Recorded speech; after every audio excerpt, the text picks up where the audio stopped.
저희 본문 오늘 신명기 6장 4절에서 7절 말씀 같이 읽도록 하겠습니다. 신명기 6장 4절에서 7절 다 같이 읽으시겠습니다. 이스라엘아 들으라. 우리 하나님 여호와는 오직 유일한 여호와이시니 너는 마음을 다하고 뜻을 다하고 힘을 다하여 내 하나님 여호와를 사랑하라. 오늘 내가 내게 명하는 이 말씀을 너는 마음에 새기고 내 자녀에게 부지런히 가르치며 집에 앉아있을 때든지 길을 갈 때든지 누워있을 때든지 일어날 때든지 이 말씀을 강론할 것이며. 아멘. 신명기 6장 4절에서 5절은 오늘날에도 유대인들이 아침 저녁 기도에 반복하는 구절이죠. 그 다음 넘겨주시고요. 그래서 히브리어의 첫 단어를 따라서 쉐마라고 저희가 부르고 있어요. 그렇죠? 저희가 부르는 게 아니라 이제 유대인들이 부르죠. 그래서 이스라엘 백성들의 신앙 고백이에요. 그리고 자녀들한테 가르쳤었던 하나님에 대한 교육 내용을 이렇게 셔마라고 이렇게 부르고 있습니다. 근데 이 구절이 상당히 중요하죠. 왜냐하면은 그 다음 넘겨주시면 예수님도 이 6장 4절과 5절을 으뜸 계명으로 받아들이셨어요. 그 다음 넘겨주세요.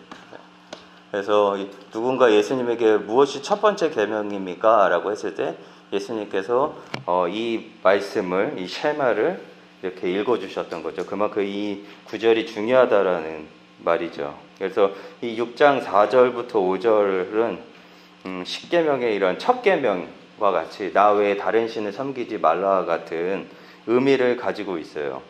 그 다음 넘겨주시고. 왜냐하면 이게 한 하나님이기 때문에 다른 신들과 사랑을 나누지 말고 하나님만 사랑하라는 뜻이에요. 남편이 한 아내를 사랑하듯이. 그래서 저희는 이렇게 쉐마에 대해서는 많이 알고 많이 설교를 들었기 때문에 오늘은 이 본문에 대해서 설교를 하지는 않을 거예요. 근데 여기 6장 4절에서 5절을 보시면 마음을 다하고 뜻을 다하고 힘을 다해서 하나님을 사랑하라 라고 했어요. 그럼 어떻게 사랑하는 것인가? 사랑의 표현은 어떻게 되어야 하는 게 바로 뒷절들을 통해서 좀 그 방법이 나오는 것 같아요. 사랑을 하려면 내 방식이 아니라 상대방이 사랑하는 방식, 상대방이 좋아하는 방식을 따라야 되잖아요. 그렇죠? 그래서 6장 6절을 보시면은 오늘 내가 내게 명하신 이 말씀을 너는 마음에 새기고 라고 있어요.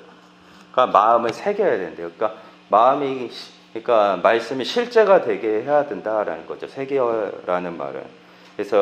그래서 보시면 신명기를 계속 읽다 보면요, 이 하나님을 사랑하는 것과 하나님의 계명을 따르는 것, 새기는 것을 좀 나란히 놓고 있을 때가 많아요. 그래서 그 다음 넘겨주시면 여기에서 다른 장절에서도 이 하나님을 사랑하고 그렇다면 사랑하면 어떻게 되어야 하나 했을 때 말씀을 지켜야 한다라는 것이 신명기에서 계속적으로 막 반복되고 있어요. 그래서 보시면 내게 요구하시는 것이 무엇이냐? 내 하나님 여호와를 경외하며 그의 모든 도를 행하고 그를 사랑하라.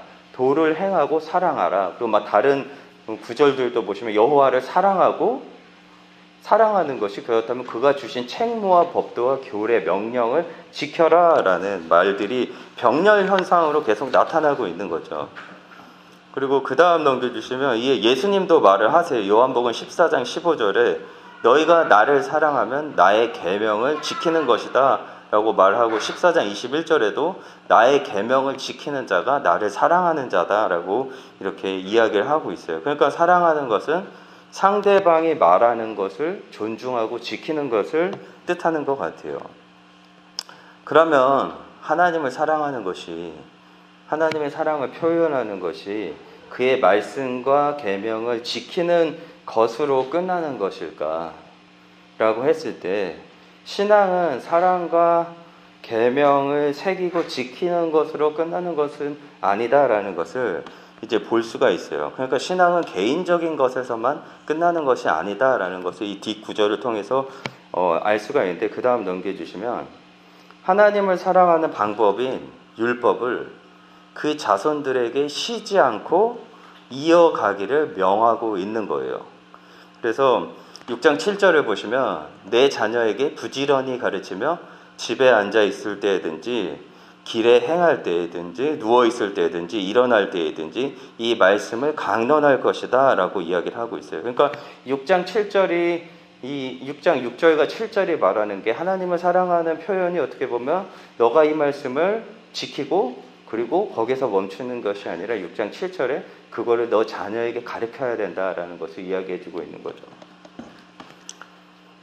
6장 7절이 말하는 것은요, 어릴 때부터 말씀이 그들의 마음에 새겨질 수 있도록 부지런히 가르치라 라고 이야기를 하고 있어요. 이 구절은 좀 특별한 것 같아요. 하나님께서 어린아이의 마음에도 말씀을 새기겠다라는 약속과 같은 거예요. 그죠? 새겨질 수 있다라는 것을 이 말씀을 통해서 이야기해 주는 것 같아요.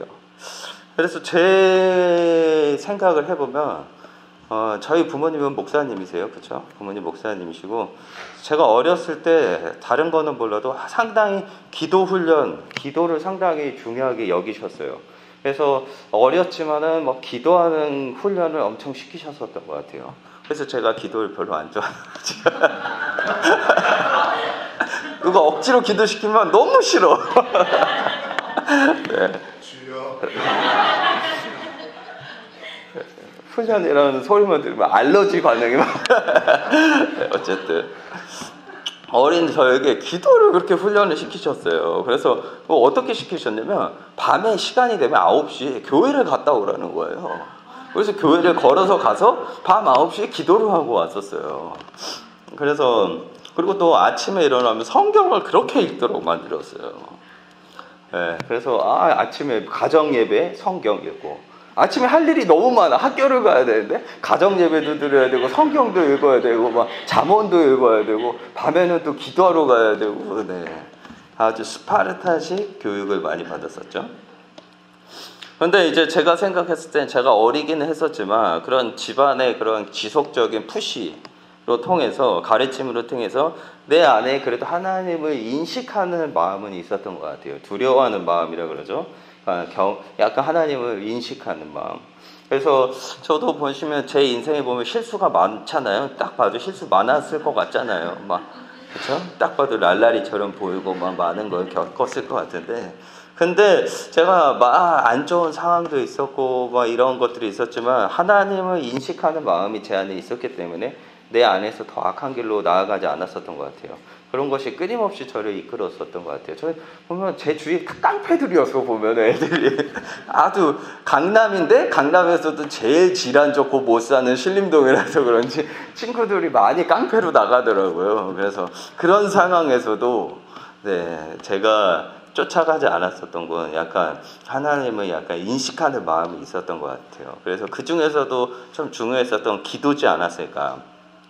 모든 것 중에서도 하나님만 의지하게 만드는 것이었어요. 그래서 저도 이제 이른 나이에 또 유학생활도 했었어요. 그렇죠? 유학생활도 했었고 또 이상한 사람들도 많이 만나봤고 어렸을 때 그랬었지만 쉽지 않은 유학생활을 했었지만 그 힘든 시절을 이길 수 있었던 게 아마 좀 기도였었던 것 같아요. 누가 저한테 기도를 하라고 하진 않았지만 제가 시간을 정했었던 것 같아요. 너무 상황이 어려우니까 시간을 정해서 제가 밤에 기도를 했었던 것 같아요. 그래서 자연스럽게 기도를 하러 제가 9시에 교회로 보냈었던 습관이 있어가지고 막 밤 9시, 막 10시만 되면 기도를 했었어요. 그래서 하루에 시간을 맞춰서 하는 습관이 제 안에 새겨졌었던 거죠. 그래서 제가 생각해보면 이런 것들이 어떻게 보면 어렸을 때부터 제가 받아온 그런 교육과 훈련된 것들이 이제 어려울 때 자연스럽게 이렇게 나왔었던 것 같아요. 그래서 이제 나이가 먹으면서 시간을 맞춰서 기도하는 게 중요하겠구나 하면서 제가 시간을 맞췄어요. 지금 알람을 맞춰서 3시간마다 알람이 울리게 해요. 알람은 하나님이라고 떠요.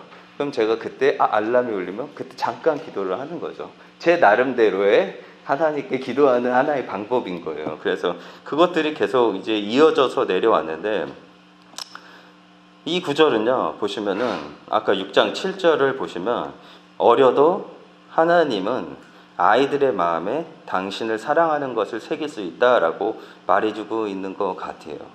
그래서 6장 8절을 보시면요. 그 다음 넘겨주시고 너는 또 그것을 내 손목에 매어 기호를 삼으며 내 미간에 붙여서 표를 삼고 또 내 집의 문설주와 바깥문에 기록할지니라 라고 여기 이야기를 하고 있고, 그래서 6장 8절 9절은 부모들이 먼저 모델이 되라는 말이죠. 그렇죠? 부모들이 먼저 그 삶을 살고 이것을 자녀들에게 보여주어야 한다라고 가르쳐주고 있는 것 같아요. 즉 부모에게 그리고 공동체에게 책임이 있다라는 것을 이야기해요. 그래서 성경에서 보면요, 어떻게 패역한 아들을 처리할 때 되게 부모한테 대드는 아들을 처리할 때 부모가 죽이는 게 아니라 그걸 공동체가 같이 돌을 들고 때려 죽이는 거였어요. 그러니까 그런 가정 안에 이런 것도 공동체가 같이 책임을 졌었던 것을 알 수가 있는 거죠. 그래서 이 말씀을 통해서 부모가 1차적으로는 기독교의 가치를 알려주어야 하는 건데, 하지만 공동체도 그에 대한 책임이 있는 거죠. 그래서 기독교의 가치를 알려줘야 돼요. 신앙의 가치를 알려줘야 한다라는 거죠. 성공이 아닌 십자가, 구원, 부활, 낮아지는 것, 헌신, 정의, 겸손, 긍휼, 사랑과 같은 이러한 기독교의 가치들을 알려줘야 한다라는 거죠. 바로 가정과 같은 공동체에서 일어나야 한다라는 거죠. 그렇다면 여기 6장에서 발견되는 원리가 무엇이냐라는 거예요. 이 6장에서 이것은 성경의 법안 중에서 어떻게 보면 신명기가 구약에서 가장 중요한 책 중에 하나인데, 그 가운데서도 이 6장부터 11장까지는 가장 기본적인 법안, 하나님을 어떻게 사랑하는 것인지에 대한 방법이 나와 있어요. 가나안에 들어가면 너희가 하나님을 어떻게 사랑해야 되는지에 대한 6장부터 11장까지, 5장부터 11장까지 그 내용이 주로 나와 있는데, 여기 성경에서 가장 중요한 법안 중에 하나고 명령 중에 하나인데, 이건 그냥 격가지 명령이 아니에요. 그러니까 어떻게 보면 기독교의 언약과 흥망성쇠가 달린 명령이다라고 볼 수가 있는 거죠. 여기서 뭐라 그러죠? 하나님을 사랑하라라고 그러고, 그러면 하나님을 어떻게 사랑하냐? 너가 내 마음에 새겨야 된다라고, 너가 행해야 되고, 그리고 너가 그걸 가르쳐야 된다라고 지금 나오고 있어요. 두 가지 방법이 나오고 있어요. 근데 나중에 사사기 때에 두 가지 이유로 멸망을 해요. 그게 뭐였죠? 하나님이 명령을 했어요. 너가 그 땅을 다 쳐부숴야 된다, 적들을. 근데 그 명령을 안 지켰어요. 하나님의 명령에서 실패했고, 또 하나 실패한 게 뭐였냐면 아이들을 교육을 실패했기 때문에 그 뒤에 세대들이 하나님에 대해서 모르게 돼버린 거예요. 그래서 사사기에서는 그 이스라엘 사람들이 실패한 이유가 여러 가지가 있었겠지만 가장 크게는 하나님의 명령을 거역하고 자녀들이 하나님을 모르는 것이 바로 멸망의 큰 원인이었어요. 우리가 이런 것들을 보면서 이 신명기의 쉐마를 보면서, 그리고 쉐마가 어떻게 지켜지는지에 대해서 한번 봤는데, 우리가 이걸로 통해서 알 수 있는 게, 내가 하나님을 사랑하고 내가 하나님의 법칙을 지키는 것이 다가 아니다라는 거예요. 그것으로 기독교의 가장 원칙적인 삶의 끝이 아니다라는 거예요. 기독교 안에서 우리가 지켜야 하고 지속시켜야 하는 삶은 우리의 자녀, 바로 믿음이 없는 사람들에게 말씀을 가르치는 것도 있다라는 것을 이야기해주고 있는 것 같아요. 오늘은 특별히 영적인 자녀들보다는 물리적인 자녀들에 더 초점을 맞추고 싶어요. 우리의 자녀들, 지금 우리 교회 안에 있는 우리의 자녀들. 우리 교회에서는 그러면 이러한 부분이, 그 다음 PPT 넘겨주시고요. 이러한 부분이 잘 이루어지고 있는 것 같으신가요? 우리는 종종 다음 세대에 대해서 그냥 습관적으로 말을 하는 것 같아요. 그러면 저도 이렇게 선교단체에서도 있어봤고, 저도 이제 교회에서도 있어봤고, 제 경험을 보면요, 제가 YM이나 이렇게 여러는 아니지만 몇 선교단체와 베이스와, 그래서 교회에서 몇 교회들을 다니면서 느꼈었던 것은, 다음 세대에 대한 중요성을 말하지만 실제적으로 뭐가 나오는 건 못 봤었던 것 같아요. 왜냐하면 어른 사역이 주가 되어 있어요. 항상 보면은. 그러니까 어린이 사역과 이런 거에 목숨 걸지 않아요. 그리고 그냥 제가 신대원도 다니고 있지만, 신대원에서도 이렇게 어른들의 사역을 원하지, 학생들이 대다수예요. 어른들 사역하고 싶어요. 누구도 아이들이나 청소년들 사역하고 싶은 사람은 거의 제가 들어본 적이 별로 없어요. 한두 명 있긴 하지만 어른 사역이나 청년 사역을 하고 싶어 하더라고요. 보면 주로.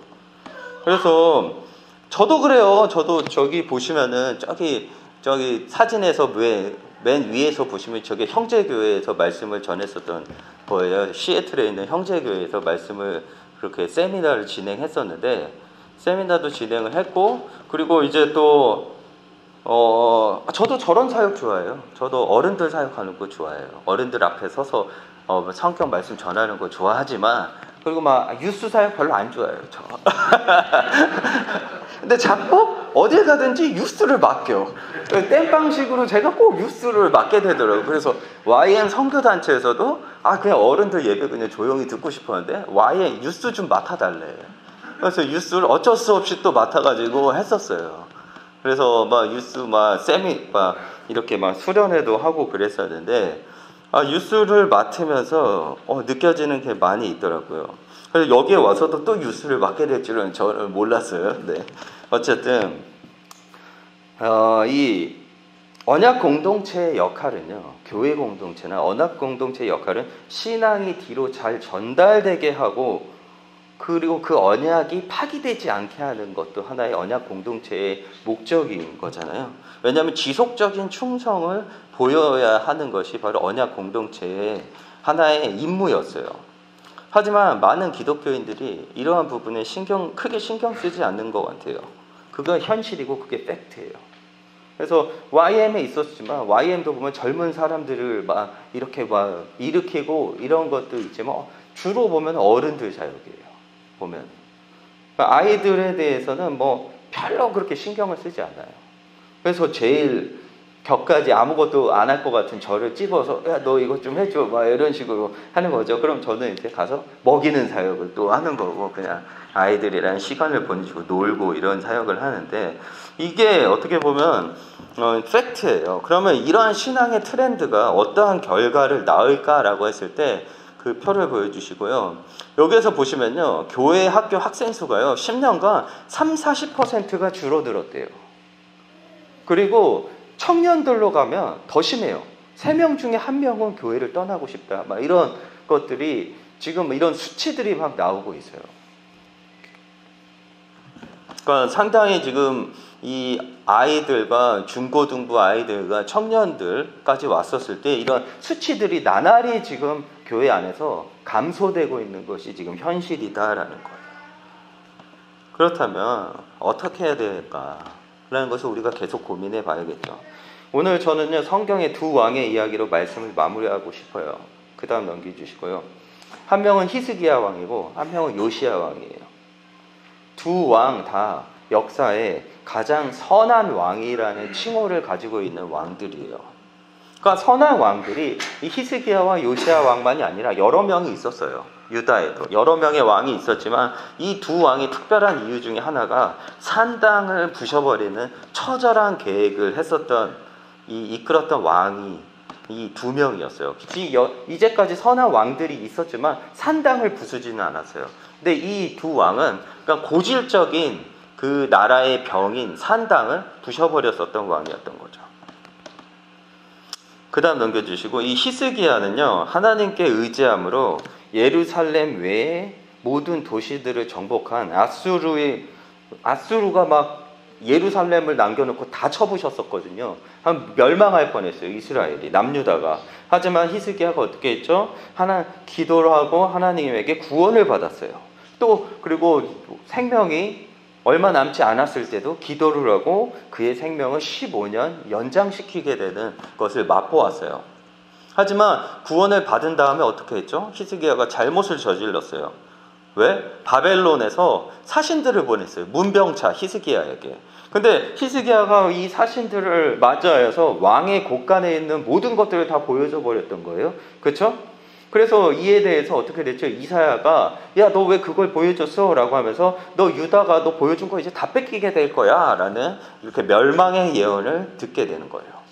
근데 여기에서 이제 그걸 듣고 히스기야의 반응이 놀라운 거죠. 그 다음 넘겨주시고, 이런 열왕기하 20장 18절과 19절을 통해서 히스기야가 어떻게 반응하는지에 대해서 나와요. 또 왕의 몸에서 날 아들 중에서 사로잡혀 바벨론 왕궁의 환관이 되리라 하셨나이다 하니 라는 예언이 선포됐을 때 히스기야가 어떻게 말을 하냐면요. 히스기야가 이사야에게 이르되 당신이 전한 바 여호와의 말씀이 선하니이다 하고 또 이르되 만일 내가 사는 날에 태평과 진실이 있을진데 어찌 선하지 아니하리요 라고 하니라 라고 이야기를 하고 있어요. 그러니까 히스기야가 자기의 자녀들이 바벨론에 가서 다 환관이 된대요.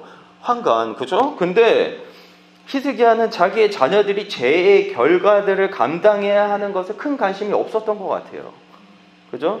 그냥 자기만 하나님을 온전히 사랑하고 선하신 하나님을 느끼고 자신의 신앙생활로 인해서 자신의 때에 문제가 없으면 된다라는 주의인 것 같아요.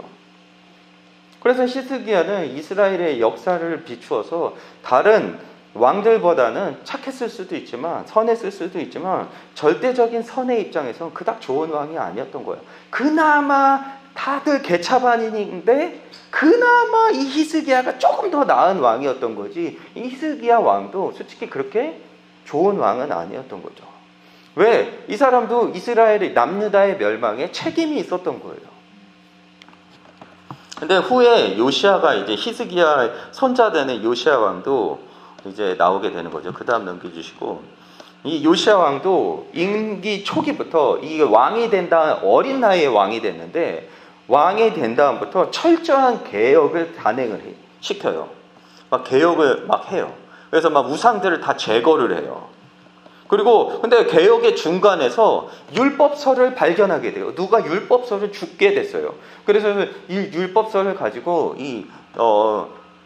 요시아가 어떻게 됐죠? 이 훌다라는 여선지자에게 보내가지고 물어봤어요. 근데 훌다가 어떻게 대답을 했냐면 저주와 재앙을 피할 길이 없다. 이제 너는 멸망밖에 없어 라고 이야기했을 때 멸망에 대해 선포하게 되는 거죠. 그래서 훌다의 답변 후에 이제 운명은 어떻게 되는 거죠? 저주와 재앙을 피할 길이 없어요. 하지만 요시아는 그럼에도 놀라운 모습을 보여주고 있는데 어떻게 하냐면요. 우선은 그가 백성들을 모아요. 그리고 율법책을 읽은 다음에 그 계명을 지키겠다는 언약을 갱신을 해요. 그러니까 언약을 다시 세우는 거예요. 언약이 깨질 건데, 망한 건데 언약을 다시 새로 하고 있는 거예요. 그러니까 이 언약을 갱신을 그리고 근거로 다시 더 처절한 개혁을 시도해요. 그래서 막 개혁을 막 시도하는 그 구절이 있는데 그 구절을 보면 깨고 부시고 막 이런 단어들이 있어요. 막 한 절에 막 깨고 부시고 막 이런 막 박살내는 것 같은 막 그런 구절이 있는데 그만큼 그 개혁이 엄청 처절했다라는 것을 보여주고 있어요. 이렇게까지 했으면 그러면 자비의 하나님께서 용서를 기대해도 되지 않을까라는 우리가 생각을 할 수가 있잖아요. 열왕기하 23장 26절에서 27절을 통해서 요시아의 의로운 개혁이 다가오는 심판을 막지 못하게 된다는 거 훌다가 다시 한번 이야기, 야 이렇게 해도 멸망은 막을 수 없어 라고 또 이야기를 해주고 있는 거예요.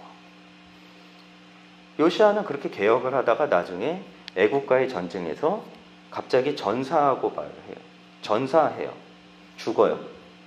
그래서 저는 요시아를 공부하면서 그러면 왜 하필 재앙이 이렇게 이미 떨어졌는데, 재앙이 이렇게 이미 선포됐는 이때에 요시아의 개혁, 이 개혁은요 다른 개혁에 비하면 아주 과격하고 파격적이고 그리고 온전한 개혁이었어요. 왜 이러한 개혁이 하필이면 멸망이 선포된 이 말세 때에 일어났을까를 한번 생각을 해봤어요. 왜? 이미 멸망이 선포됐는데 개혁을 왜 한 거야? 이 개혁으로 인해서 이들의 운명이 바뀌어진 게 하나도 없어요. 그죠? 유다의 파멸은요 변경될 수 없는 사실로 결정되었는데 이 마당에 뭐 언약을 갱신하고 유월절 지키는 게 뭐가 필요하냐라는 의문이 들 수도 있어요. 의문이 들었어요. 하지만 그럼에도 불구하고 요시아는 하나님을 사랑하고 그를 섬기는 일만이 하나님이 백성이 해야 하는 유일한 일이다라는 것을 보여주고 있어요. 진정한 신앙은 어떤 유익의 욕망을 초월한다라는 것을 요시야를 통해서 알 수가 있는 거예요. 하나님의 보복을 두려워해서가 아니라, 무서워서가 아니라 오만과 혼과 능력을 다해서 하나님을 사랑한다는 것을 보인 사람이 바로 이 요시야였던 거죠. 저는요, 성경 전체를 두고 하나님의 구원 역사를 한번 생각을 해봤어요.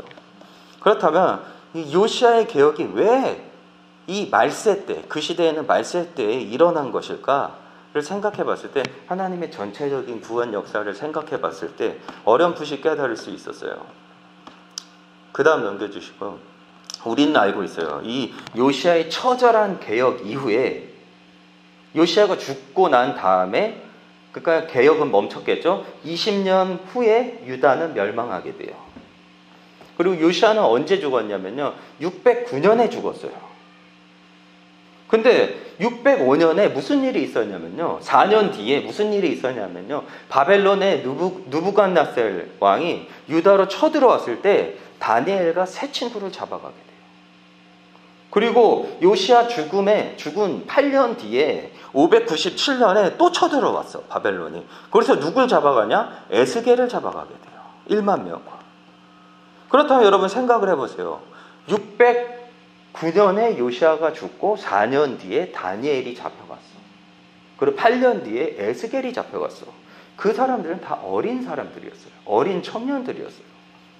그렇다면 다니엘의 세 친구와 이 에스겔과 같은 젊은 청년들이 무엇으로 통해 외국에서 그런 대단한 신앙을 지킬 수 있었을까? 라고 생각해 봤을 때 바로 이 사람들이 요시야의 개혁으로 통해서 영향을 받았던 사람들일 수밖에 없다라고 우리가 생각할 수밖에 없는 거죠. 우리가 봤을 때 이 요시야의 개혁은 그 시기에 아무런 성과가 없어 보여도 전 구속사적인 개념 가운데서는 하나님께서 자신의 백성들을 위해서 이러한 남은 젊은 아이들을, 젊은 청년들을, 아이들을 요시야의 개혁으로 통해서 기르고 있었다라는 거예요.